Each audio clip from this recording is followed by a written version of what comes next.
ఇక తమ్ముళ్ళ జోష్, కీలక నియోజకవర్గాలపై ఫోకస్, ట్రబుల్ షూటర్లుగా ఇన్ఛార్జ్ మంత్రులకు బాధ్యతలు.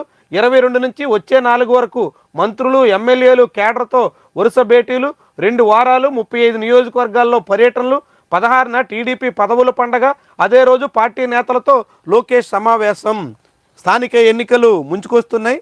స్థానిక ఎన్నికల ముంగిట కేడర్ని సంతృప్తిపరిచే ప్రయత్నానికి తెలుగుదేశం పార్టీ నాయకత్వం పూనుకుంటుంది.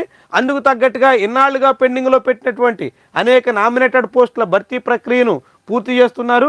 అదే సమయంలో తెలుగుదేశం పార్టీ పదవులు కూడా సంస్థాగతంగా ఇవ్వాల్సినటువంటి పదవుల వ్యవహారంలో కూడా తేల్చేస్తున్నారు. నిజానికి కడపలో మే నెలలో జరిగినటువంటి మహానాడు తర్వాత తెలుగుదేశం పార్టీ కమిటీలన్నీ పునర్వ్యవస్థీకరిస్తాం అని ప్రకటించారు.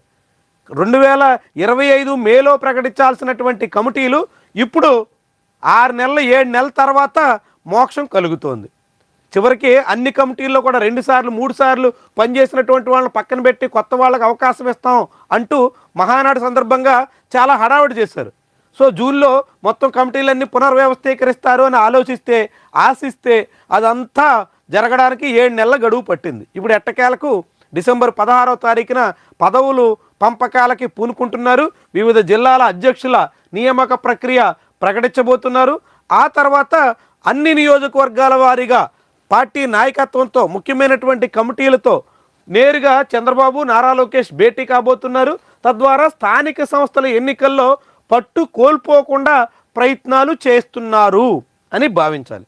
ఎందుకంటే స్థానిక సంస్థల ఎన్నికలు ముంచుకొస్తున్నాయి. షెడ్యూల్ ప్రకారంగా అయితే మార్చిలోనే మున్సిపల్ ఎన్నికలు జరపాల, కానీ చంద్రబాబు సర్కారు అందుకు సిద్ధంగా ఉన్నట్టు కనిపించట్లేదు. మార్చిలో మాత్రం మున్సిపల్ ఎన్నికలు జరిగే అవకాశం లేదు. కొంతకాలం పాటు స్పెషల్ ఆఫీసర్ల పాలన ఉంటుంది. మరి ఆ తర్వాత ఎప్పుడు జరుపుతారు అన్నది తేల్చాలి. ఇక ఆ తర్వాత జూలై, ఆగస్టు, సెప్టెంబర్ ఈ కాలం నాటికి జడ్పీటీసీ, ఎంపీటీసీ, ఇతర అన్ని రకాల ఎన్నికలు, పంచాయతీ ఎన్నికలు సహా రాబోతున్నాయి. వీటన్నిటినైనా షెడ్యూల్ ప్రకారంగా నడుపుతారా అంటే ఇప్పటివరకు ప్రభుత్వానికి అలాంటి ఆలోచన ఉందా లేదా అనే అనుమానం అయితే కలుగుతోంది. కానీ కేడర్ని అయితే సన్నద్ధం చేసుకుంటున్నారు. ఎందుకు? తెలంగాణ ఎన్నికల ఫలితాలు ఇప్పుడు చంద్రబాబు మీద ప్రభావం చూపబోతున్నాయి. తెలంగాణలో రేవంత్ రెడ్డి సర్కార్కి పల్లెల్లో భారీగా పట్టుంది అని ఆశిస్తే పంచాయతీ ఎన్నికల్లో కాంగ్రెస్ పార్టీ బలపరిచిన అభ్యర్థులు దాదాపు 45-50% చోట్ల ఓటమి పాలయ్యారు. కాంగ్రెస్ పార్టీకి భారీగా సీట్లు వచ్చాయి, ఆధిక్యత వచ్చింది అని లెక్కల్లో చూపిస్తున్నారు. కానీ క్షేత్రస్థాయిలో మాత్రం పంచాయతీ ఎన్నికల్లో రేవంత్ రెడ్డి ప్రభుత్వానికి దాదాపు 45% పంచాయతీల్లో ఎదురు దెబ్బ తగిలింది. కాంగ్రెస్ పార్టీ బలపరిచిన సర్పంచ్ ఓటమి పాలయ్యారు. దాంతో ఇంకా 2-3 దశల్లో ఎన్నికలు జరగాల్సి ఉన్నాయి.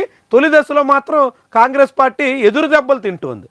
దాంతో చంద్రబాబు కూడా రేవంత్ రెడ్డికి ఎదురైనటువంటి అనుభవాన్ని, ఆ పాఠాన్ని జాగ్రత్త పడుతున్నట్టుగా కనిపిస్తుంది. ఆ పాఠం తెలుసుకుని ఇప్పటి నుంచి జాగ్రత్త పడకపోతే ఆంధ్రప్రదేశ్లో కూడా స్థానిక ఎన్నికల్లో విపక్షం దూకుడు ముందు నిలబడలేం అని భావిస్తున్నారు. అయితే స్థానిక ఎన్నికలు తెలంగాణలో మాదిరిగా ప్రశాంతంగా జరుగుతాయా? నిజం చెప్పాలంటే ఆంధ్రప్రదేశ్తో పోలిస్తే తెలంగాణలో స్థానిక ఎన్నికలు అత్యంత సామరస్యపూర్వకంగా సాగుతున్నాయి. కానీ ఆంధ్రప్రదేశ్లో అలాంటి రీతిలో ఎన్నికలు నిర్వహించే అవకాశం ఉంటుందా అంటే చాలా పెద్ద ప్రశ్న. ఎంత మేరకు ఎన్ని చోట్ల ప్రశాంతంగా ఎన్నికలు పూర్తి చేస్తారు అన్నది పూర్తి సందేహం. మొన్న చూసాం కదా, పులివెందుల జడ్పీటీసీ ఎన్నికలు, ఉప ఎన్నికల్ని రాష్ట్ర ప్రభుత్వ పెద్దలు ప్రతిష్టాత్మకంగా తీసుకుని పక్క నియోజకవర్గాల నుంచి ఓటర్లు తీసుకొచ్చి స్థానికులు ఎవరో ఓటు వేయకుండా చేసి ఎట్టా గెలిచాము అని అనిపించుకున్నారు. అట్టా రేపు స్థానిక ఎన్నికలు కూడా మార్చేసినా ఆశ్చర్యం లేదు. కాబట్టి ఆంధ్రప్రదేశ్ ఎన్నికలు తెలంగాణ మాదిరిగా సామరస్యపూర్వకంగా ప్రశాంత వాతావరణంలో జరిగే అవకాశం ఏ కోసానే లేదు. అలాంటి సమయంలో కూడా కూటమికి ఎదురు దెబ్బలు తినాల్సిన పరిస్థితి రాకుండా ఎప్పటి నుంచే జాగ్రత్తలు పడుతున్నట్టు కనిపిస్తోంది. దానికి తగ్గట్టుగా తన పార్టీ క్యాడర్ని సన్నద్ధం చేసుకునే ప్రయత్నంలో తెలుగుదేశం పార్టీ ఉంది.